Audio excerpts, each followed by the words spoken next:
Hey, how's it going? I just fully recorded for like easily 45 minutes and the dang thing wasn't even on. So let's try this again. I would like you to please take a look at my signs there over my shoulder. Oh, I hate to mess with this, but there, so you can see the top. All right.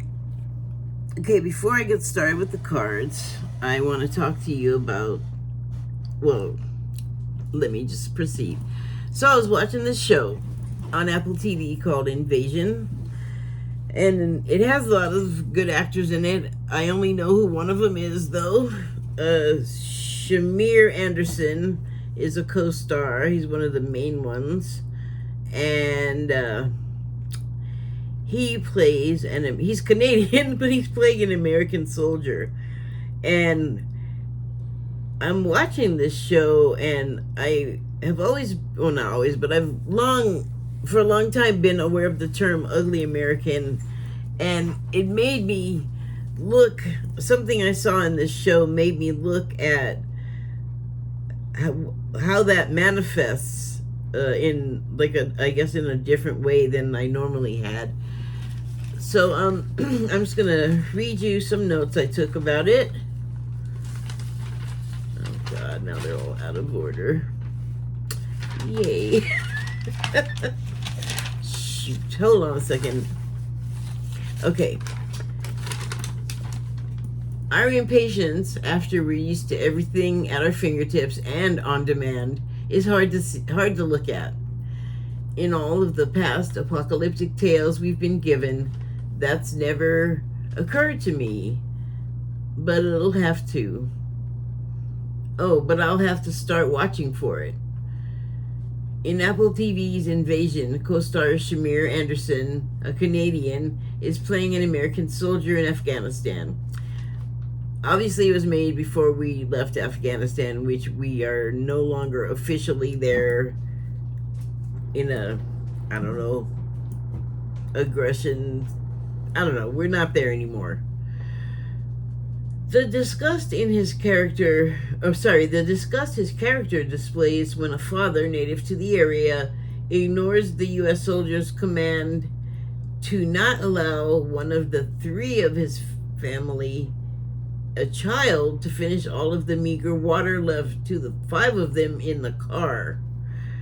The soldiers miffed about that, and when he indignantly asked the father what he would tell the child in an hour, when they'd again be thirsty but have to be told something with hours ahead without a chance for water again, and miles, the father says he'd tell them we're almost there. Smirking at this, the soldier smirks at this. The father adds, I'll give him hope. Hope is like water. At this, the soldier scoffs, expression contemptuous of the desert dweller's philosophical stance. So, I just want to say a word about that. The American would never look at it in the same terms as this person the man and his family are dressed in Western clothes, but in their own country, if they leave the city, you're in like desert nomad country, pretty much. Like the infrastructure of a city is just not there, and so most Americans, like, water is just a given. Like, you can just turn on the tap and it's there. In a lot of other countries, that's not the norm, and so these people might have come from a place in the city where there was water, but they're also aware of the life that the city would have grown out of. Like, at some point, everybody was a desert nomad there, or a desert staying in one place person, whatever you call that. Losing the words, but it gives you a whole different mindset, you know. And this guy, the soldier, just goes in there with this whole American perspective, and it's like, dude, it's not a 7-Eleven and a McDonald's and a Starbucks. like it's just not gonna have like exactly what you want at your fingertips, like at any given moment, as if you're at home. You're not. You're not at home. And so those people just grew up with different ideas of privation.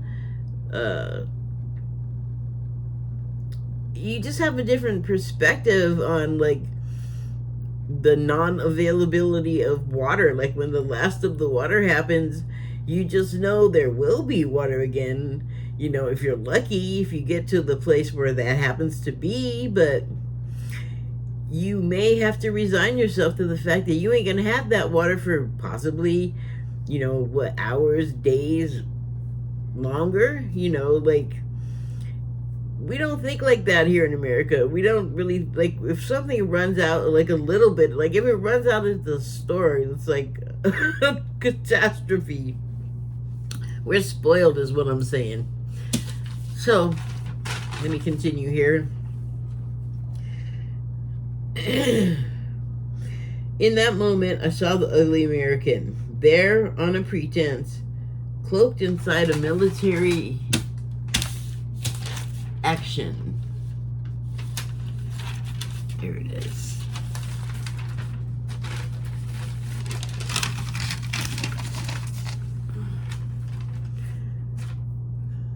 The one the rest of the world can see us as, once we've left the shores of home. Oh, the ugly American is the one that the rest of the world can see us as once we've left the shores of home. Now it makes more sense. Entitled, arrogant, dismissive of the locals, we are obviously viewing as lesser beings. We leave home where we live as ugly Americans, some of us, and so it's not such a big deal. We who encounter it know that side of us well. but we go to these other places where it's not the USA and behave badly, which is our normal behavior. Like spoiled, ignorant children, angered because it's not like home. That's right, it isn't. Why do we expect it to be if we've left home? Did we not travel? Leave home? So why are we angry? Or sorry, why do we now expect it to be the same? We're in another place where things are different and the people, language, and landscape are. If we haven't done any of the pre-work for visiting a new place, then why expect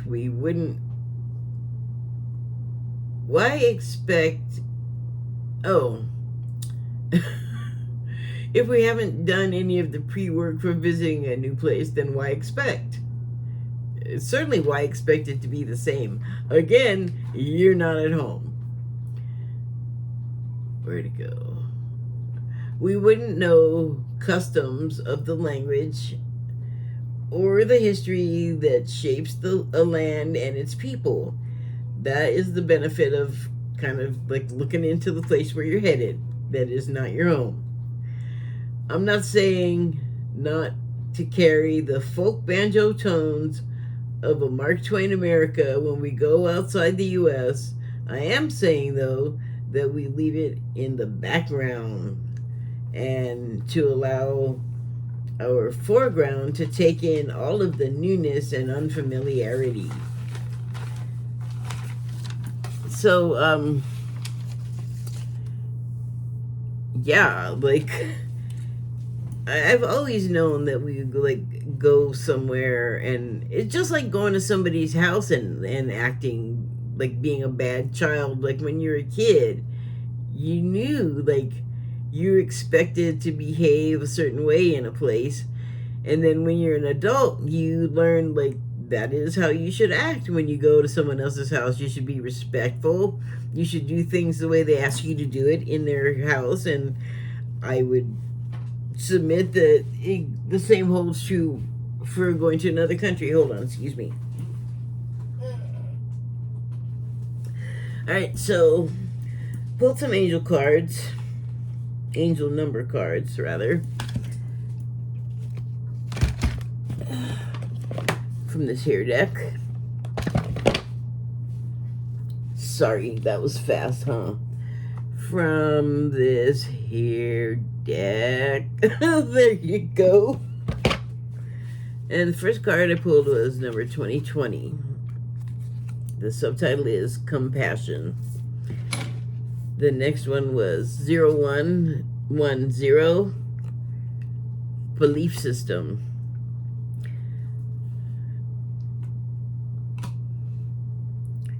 (0909) New Beginnings.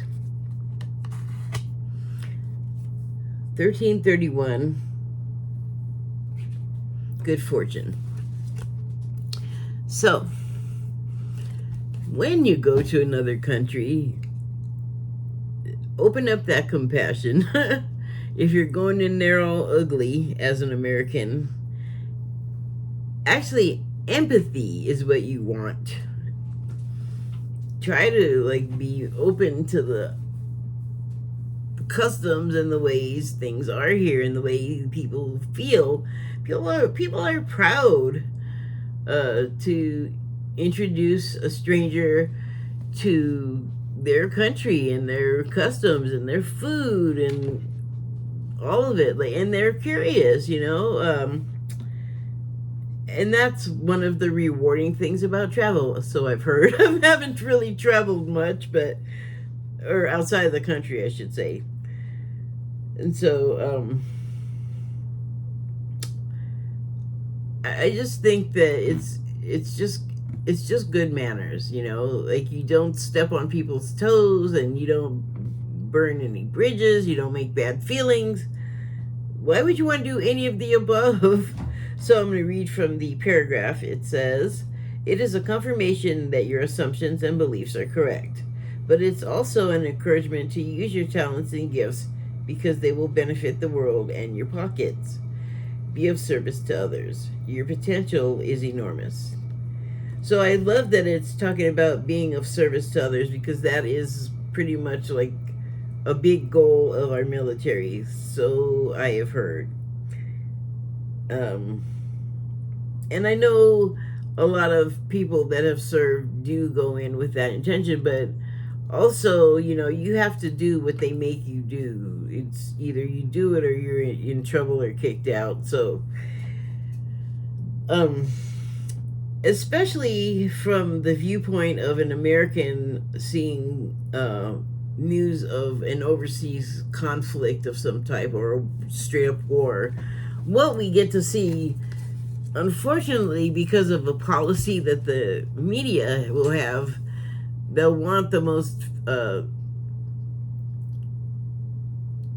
if it bleeds, it leads is the motto. So if it's got big violence and destruction, that's gonna supersede a happy story about soldiers helping, I don't know, a family move. Who knows? Who knows, because we don't get to see that type of thing very often. It happens, but it is highly outweighed by, the violence and that negative stuff. And I feel like that's my main impression of us overseas in those situations, when I know it's not just that.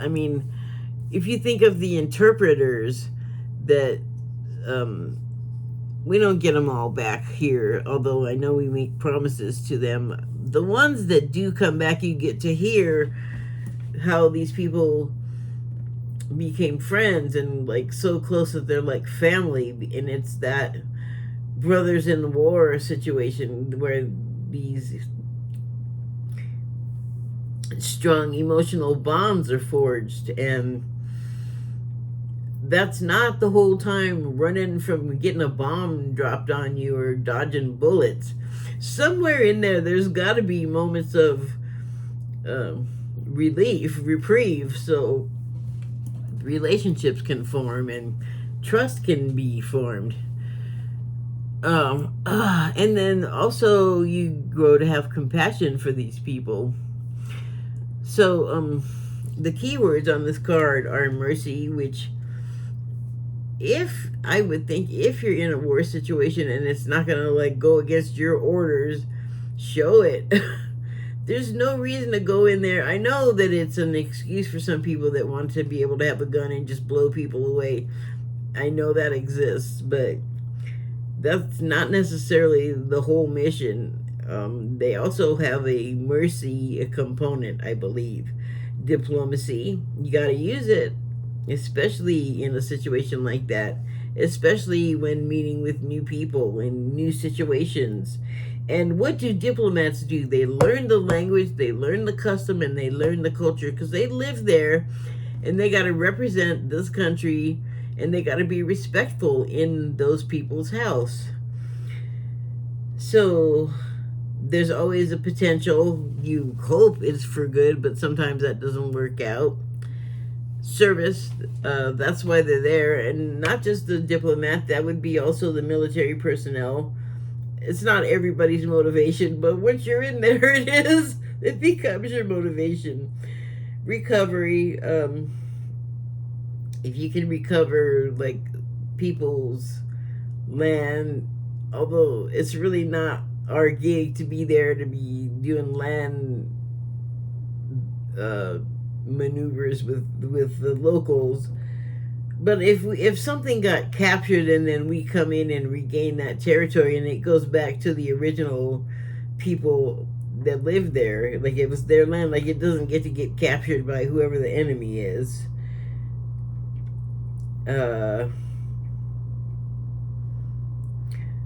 But also recovery, I think the being in service also allows us to recover, maybe especially in a situation like that where you'll have those non-super violent moments where you are bonding and you recover your humanity again in those moments, like sharing tea that you're served, you know, and you're in the house maybe with your shoes off and sitting on the rug and the legs crossed, and but you're doing what's done there. Like that's the way they do it. That's, you know, in America we'll give you a chair, maybe there you'll sit on all fours on cushions and a rug, you know. But that can be like refreshing to just go simple and basic, and you don't need a bunch of bells and whistles to drink tea. Adaptability, well, that's going to come in handy with the diplomacy. And renewal, well, I mean, renewal of goodwill if at all possible in those situations. So belief system, we come there with one that is deeply ingrained in us because here, boy, we're like pretty manic about it. Like, have this belief or have the other one, but give me something to fight with you about. Basically, what team are you on? Oh, you know, when I was a kid and like I lived on like sort of the edges of East LA, and the gangsters would walk up and they'd be all, there's a whole stance that you can't see, but they'd be all, where are you from? And that means what gang are you in? And I'd be like, I'm not in a gang. What?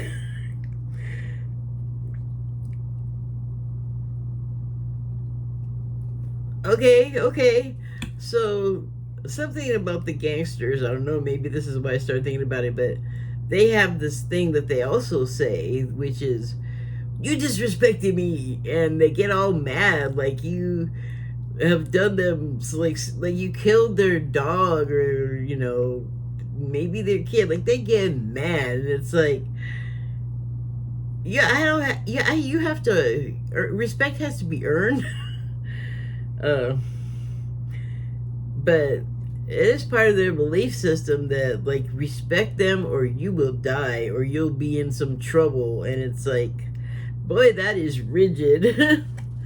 And that's within just like the general belief system here, where the team you play for matters to other people a lot. But that's the thing about traveling. And then, like, if you're in the military, you very likely will do a lot of that, and possibly to foreign countries. And so, again, you're not at home. You're dropping into a place where things work a certain way, and just because you came from somewhere else, you are not going to change the tide of that. So, I'm going to read the paragraph on here. You're blessed with talents and skills that make it easy for you to stand out from the crowd. Embrace what makes you different. That's your path to success. Your dreams will soon come true.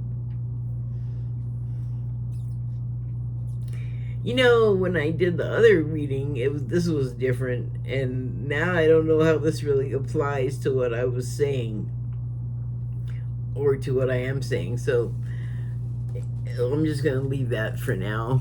But yeah, the belief system, we do go in with ours, and it's like, man, you got to dismantle that stuff when you go someplace else. 0909, and the subtitle is New Beginnings. Great chance, keywords, opportunity, courage, you got to have it to take those chances.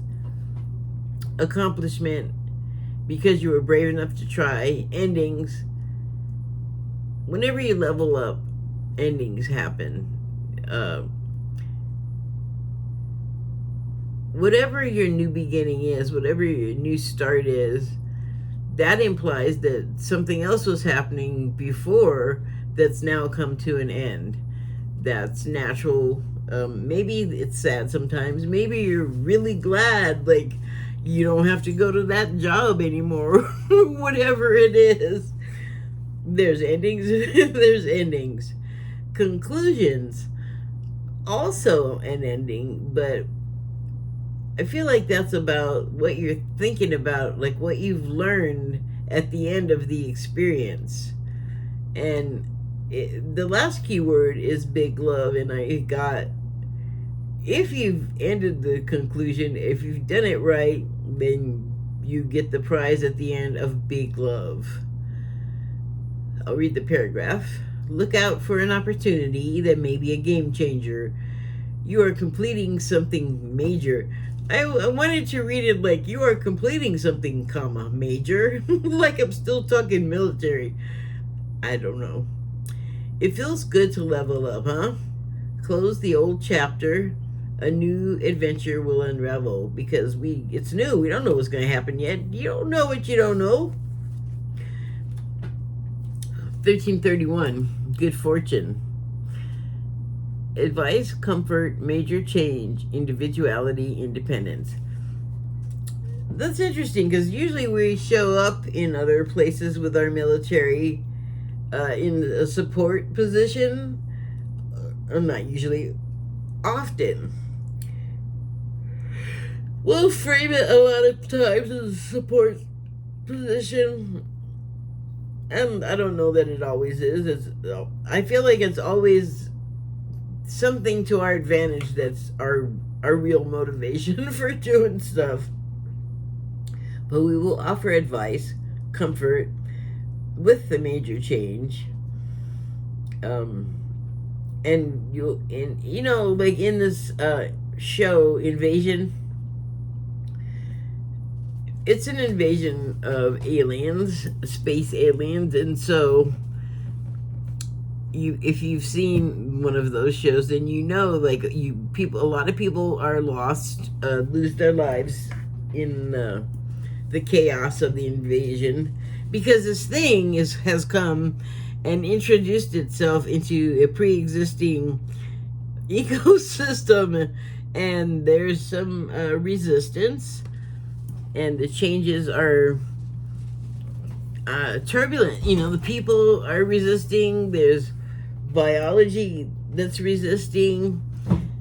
It's adapting the planet. It's like trying to terraform it. Or I don't know if terraform is the right word, because I think that sounds like it means make it Earth-like. these things, I think, wanted to make it a different atmosphere because they're not from here. They're not good visitors. They're ugly aliens wherever they came from. But that's when like your individuality that you might not have allowed or needed to come to the surface in the past. Necessity is the mother of individuality and invention, and the individual, I feel like, will prove themselves in a tested situation like that because everything is different. You have the opportunity to act as a completely other person, really. Like, you're freed from the confines of the existence of what everybody thinks you are, like you can prove to them that you're that and so much more. And independence. Well, I mean, if there's no time, it seems like there's no better time to like develop that independence than in a situation where everything is different, and it would not be out of line or uncalled for to distinguish yourself by doing something completely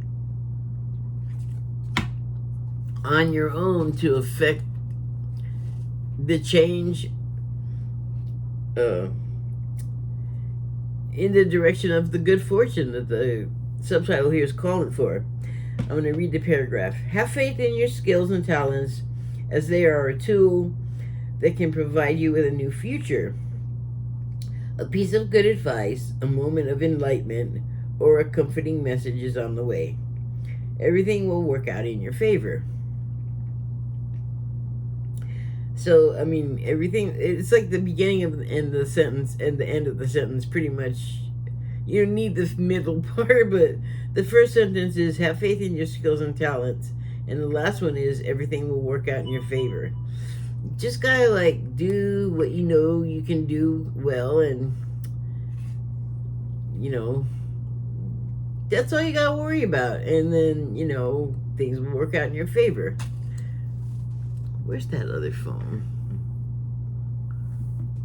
Huh. That is oh, I know where it is. Never mind. So I did pull some tarot cards, and since this reading is going like a little different from it the last time I did it, let's just see what they say. I pulled these from the don't need that Lightseer's deck. The world.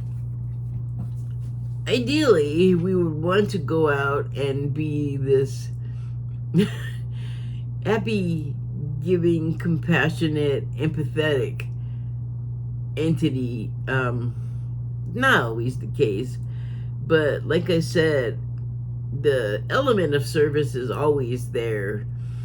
And even though it might translate occasionally as not as helpful, so I mean that in this show, the soldier for the most part was in England, or after Afghanistan. Like the invasion happened, and so he gets separated from all of his people and makes his way to England, and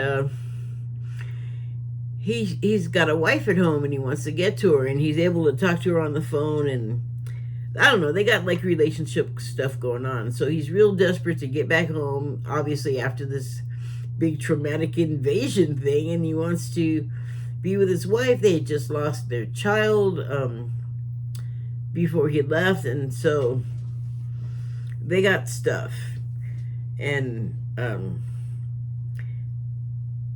this is Shamir Anderson's character. Trev, his name was Trevante.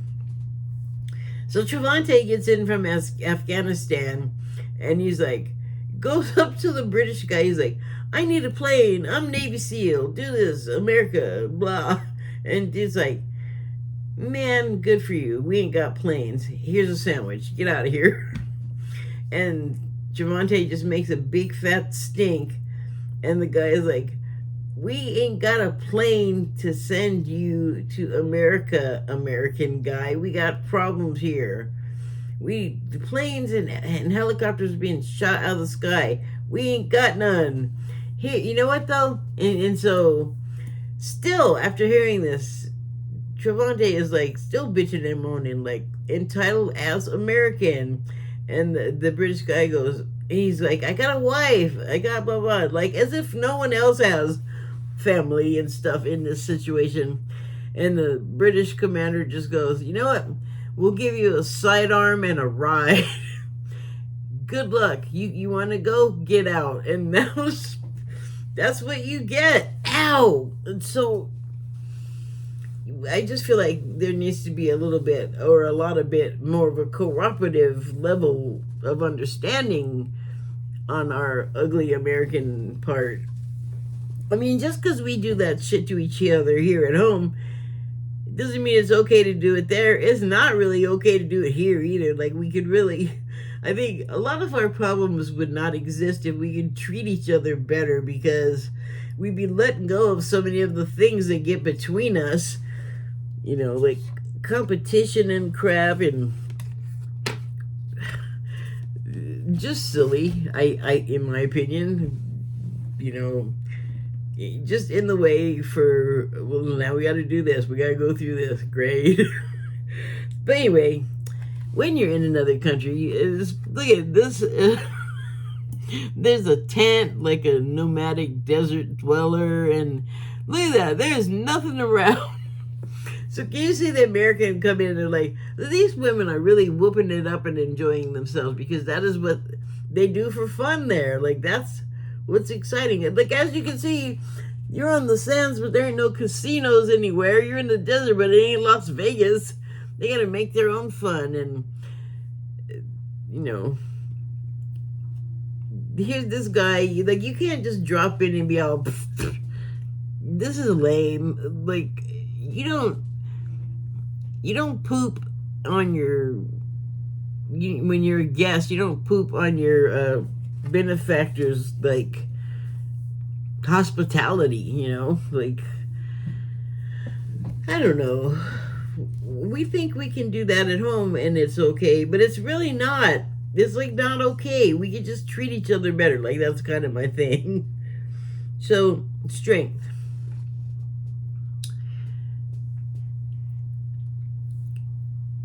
I'm seeing this as, like, you do have to be strong to, like, uproot yourself from what you're used to and go someplace else where everything looks different, sounds different, smells different, customs are different, laws are different. Like, you have immersed yourself in someplace completely else. And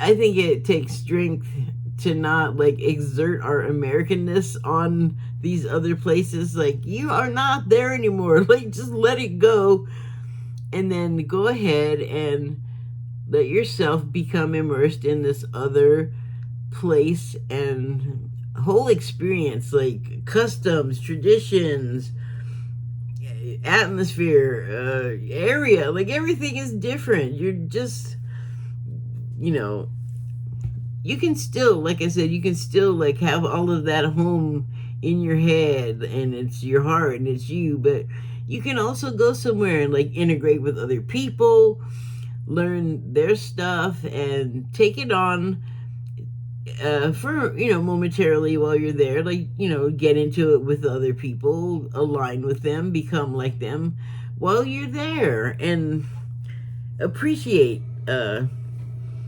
that place that you're at, those people you're with, because like I said, I haven't traveled any further than Tijuana, so I don't really know, but I do know people from other countries, and what I do know is that they love to tell you about where they're from and how things are there and how they do things. And it's the same with us. We want everyone to know our customs too. We kind of want everyone to take them on. That's not necessary, and it's really, like, I don't like it. People have their own ways for a reason. Like, if everything were like here, it would be like here everywhere. Like, there would be no reason for stuff to be different. There is not here, so things are different, as they should be. So this card in the tarot, fast moving, or, acceleration, but definitely movement towards something. And so I felt like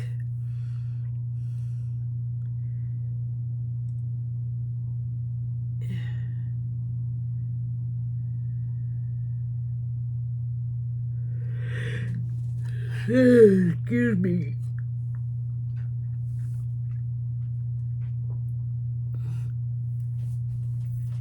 In the show, things are happening really fast, like so fast that it's almost like that British commander, like, I don't have time for this guy spazzing out. I can't care about his stuff. There's too much going on. There's too many other things that take a priority. Like, you got to figure it out yourself. Like, this is not a time to be all, hey, wait, stop, I got a bunch of questions. Jump on, like, if it's going close to where you want to go or doing what you want to do, great. If not, get out of the way. Things are moving real fast.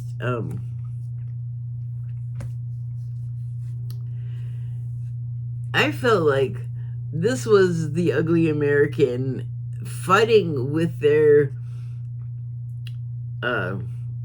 sort of impulse and reflex to be demanding and grabby and like going to another place and going, the beer is warm, yuck. Like, no, that's how they drink it there. If they look at you crazy when you ask for ice, that's not how it's customarily done.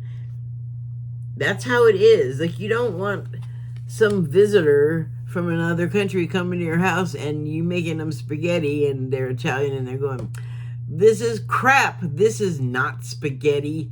This is garbage. How would you feel? An Italian might do that if they don't have restraint, because they have strong feelings about pasta preparation, and they're not wrong, except for maybe the attitude about it. Like, it's just food. Like, lots of people have a technique. I know it's your national whatever, but anyway, these are thoughts that need to be in the head about that stuff. And, try not to struggle. Try to go the other way and give up the struggle and go ahead and ease into what you're doing. But like I said, some stuff from home you might just want to keep in the head and just let it be quiet and make room for other stuff to come in so you can look at that and go, oh, wow, that's different. I wouldn't have done it that way, but that's cool. Like, that's a way to do it. That's a way to do it. And then the last one I got was the Four of Swords. And I just feel like with the military and the underlying service mission, despite like all of the things that might potentially poke you and stab you, like, there always is going to be some element of, I don't know if I want to say danger, but where you need to be cautious just in life. But it's like this like little kernel inside of us of like the true, like, loving, sweet persons that we are, that is like inside of also inside with all of this business.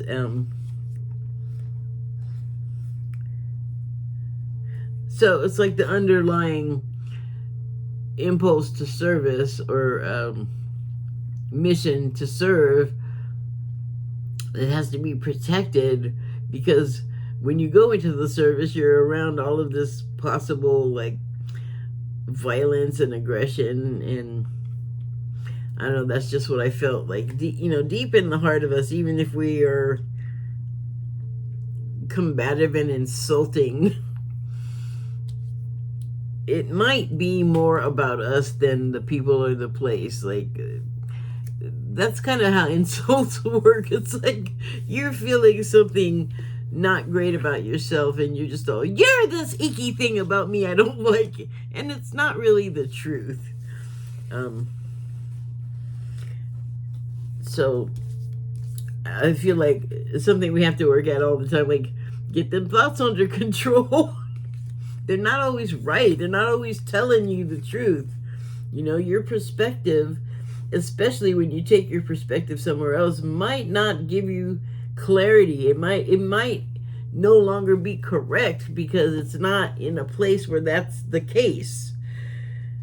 Okay, so I pulled 3 cards from the Miracle of Cosmic Oracle deck. And they are, now I said this before, where the focus was more on the ugly Americanness of us. But it's something we do here too, and I don't think that we appreciate it for as much for that. And why? Why are we doing that to each other and to ourselves? That's so silly. It's like undermining our central loving togetherness as Americans. Yeah, we gotta stop doing that. Like, it's just, why would we want to mistreat each other? No one likes it. You know, it just makes you want to lash out, and that's too bad, because we got to get to a place where stuff happens and we don't feel the need to lash out. Like, can't we be more like, okay, that happened? I mean, I feel like I have to do it that way in life all the time, because you can't always just respond in kind if someone's just all stupid to you all of a sudden, which happens. Like, people would just walk up randomly and say some kind of crazy stuff to me, and I'm just like, all right, noted. Like, what are you supposed to do? You can't respond to every thing. It's crazy. And on that note, listen to your body and do what it's asking of you. If I just put it directly on my own stuff right now, I can just say that I spent the last couple of days just kind of hanging around the house, not exerting myself too hard, because every time I do, it takes a number of days to recover from. Unfortunately, I think that's age related. And then also my choice of sort of career opportunities, you know, like the jobs were never the thing that I was working for. Like, that was not like, my plan was to be a musician. In fact, I was a musician, working musician for years, but then I got sick and became unable to do that. And that's an extreme case, but the point is that I did all of these jobs, and then, like, my lifestyle growing up, like, I was a tomboy, so I was BMX, skateboarding, and falling down all the time and landing hard, and, you know, and then, you know, as a musician, like, I wasn't, like, trying to build a career at my 9 to 5. The career I wanted was as a musician, so I would just take whatever job I could stand being at for 8 hours a day and gave me enough money to, like, live on. And so now when I go do anything, like to exercise, I like to go outside and ride something on wheels. No skateboards anymore, definitely like a bike. I prefer a trike these days because I like the solid wheelbase. You are not going to fall down and shatter your old bones, because that hurts. I learned from experience, I don't want to do that. But you listen to your body. Like, if I know I'm going to go out there, like, I know the shoulder is wrecked, you know, like, it's just not coming back, or at least not to what it was. And so I'll go out for as many days as I feel like I can, but today I wanted to go further, but I ended up saying, nope, get back in before you hurt yourself. Because yesterday I did not go out. Well, it was 92 degrees, so I wasn't going to go out and try to go bike riding.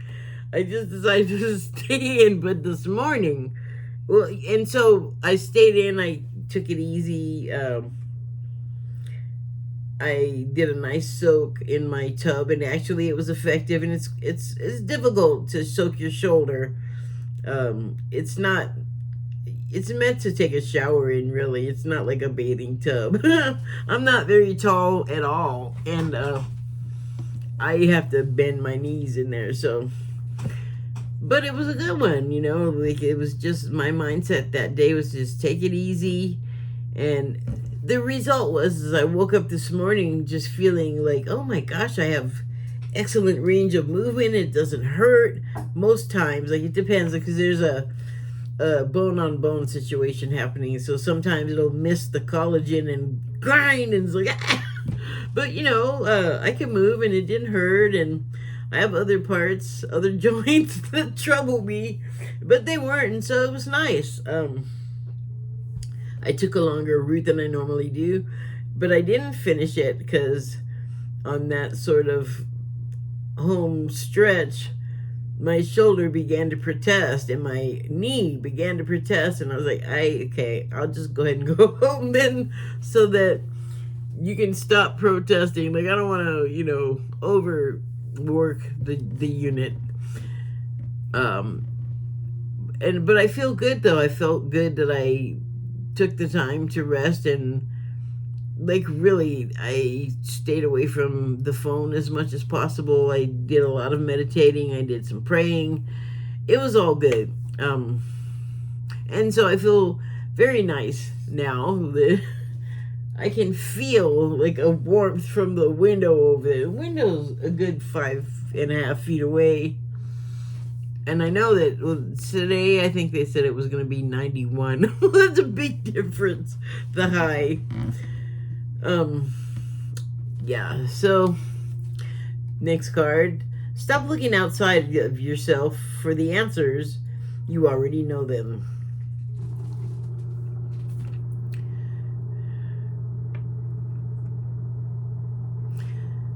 This refers to the birth plan, the life blueprint, where you, before you are born, you map out your life and every personal connection you'll ever make before you're born, and then you're born and you forget all about it, and that's the game.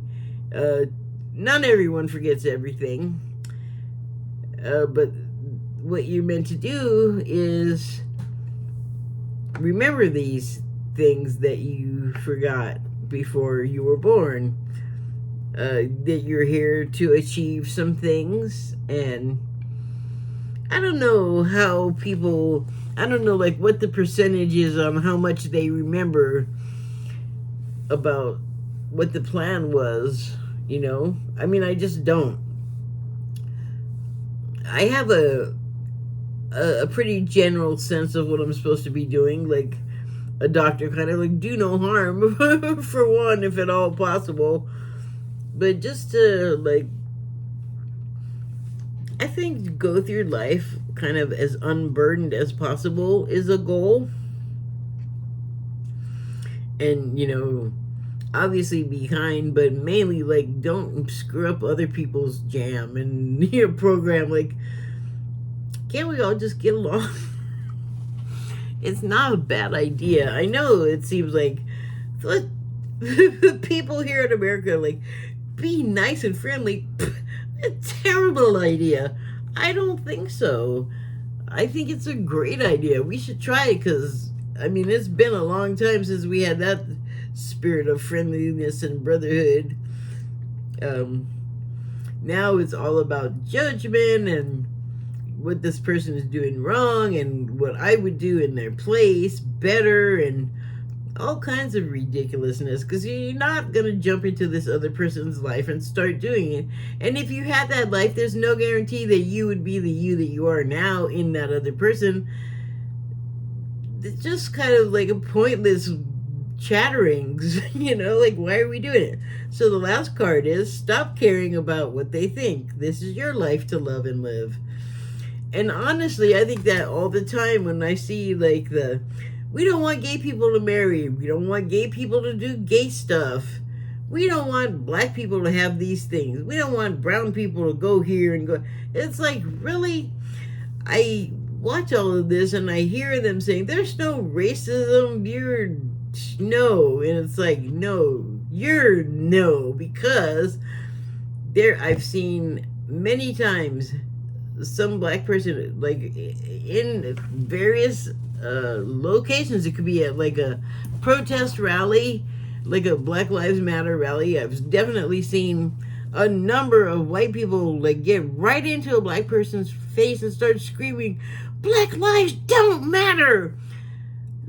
Lady, no one is running around in a crowd going, "White lives don't matter, eliminate them, get rid of them, they can't live." Like, that just doesn't happen. So it just is like, I feel like you got work to do at home. You're just gonna eliminate whole lives.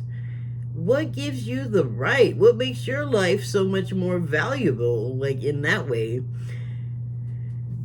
We got a lot of stuff that we think about people, and more and more it's like combative, and I feel like you could have kept that to yourself in the head, because it's not helping anybody. It's not helping you. It's not making friends with the people that you're screaming at, and you never know. It might be part of your karma and life plan to have screamed in this person's face and then have to find yourself needing their help really bad. Just a thought. But stop caring about what people think. Stop caring about what they think. This is your life to love and live. And also, like, go love and live your own life, and quit bugging about other people who they love and what they're doing in their life.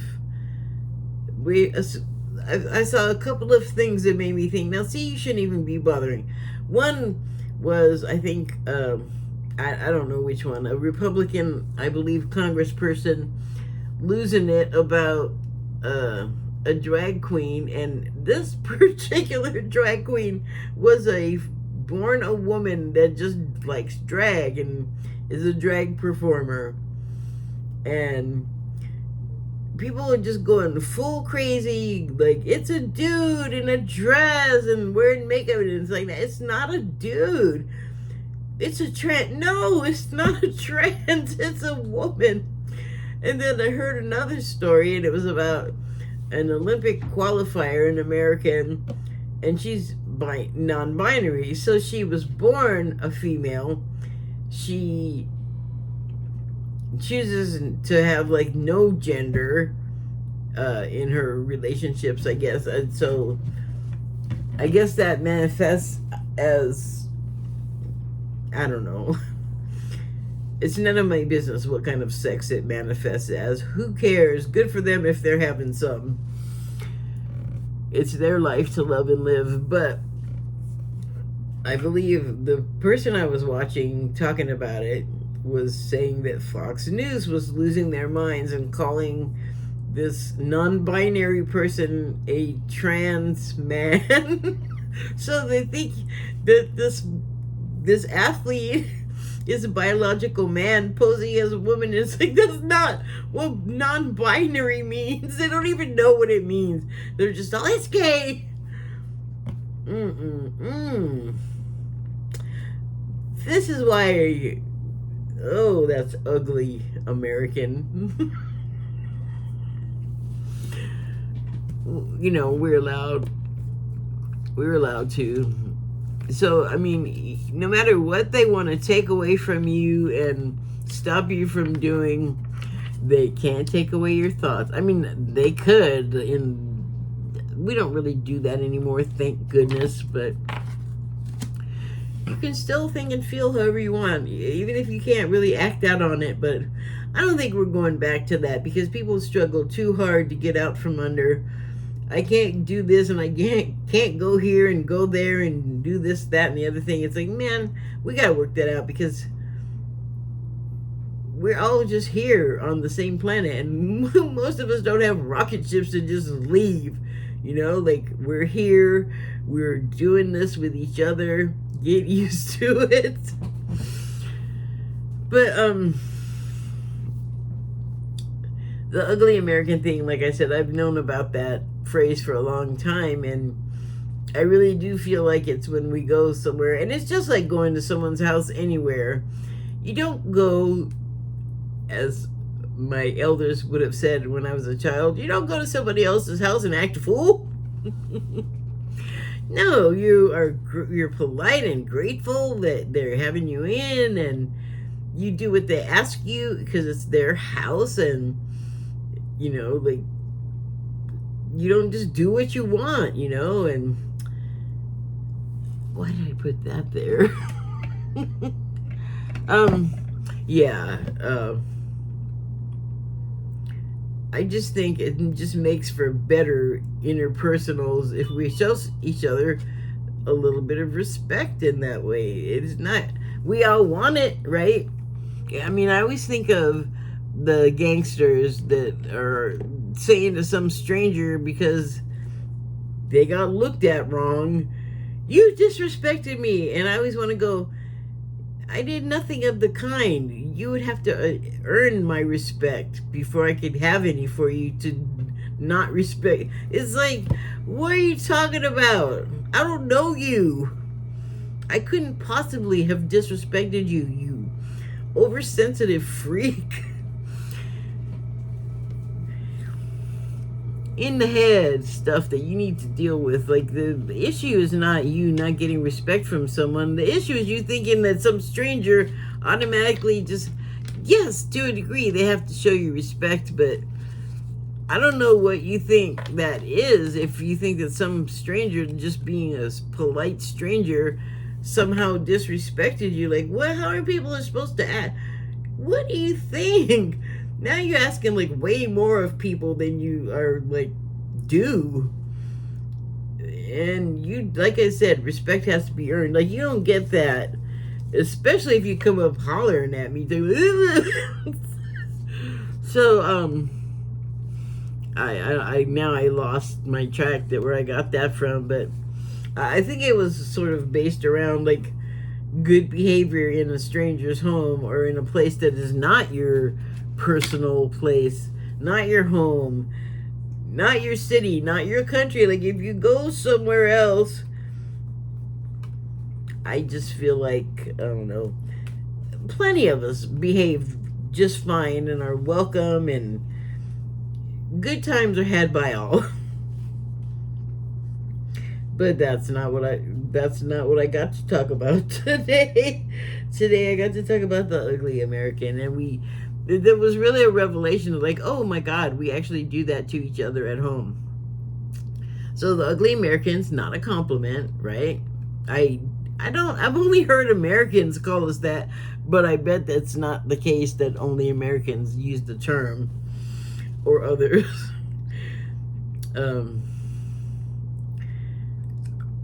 I just feel like if I notice something about myself that I am not happy with, then my next step is to try and, like, remedy that situation, fix it, make it better, change it, get rid of it, like, whatever is necessary. Once I become aware of it, that is the next plan on the agenda. How to improve that situation. Oh, I guess I want to. Oh, but you don't need to watch me do that. Okay. Thank you and good night. Oh, not bad. Okay, bye.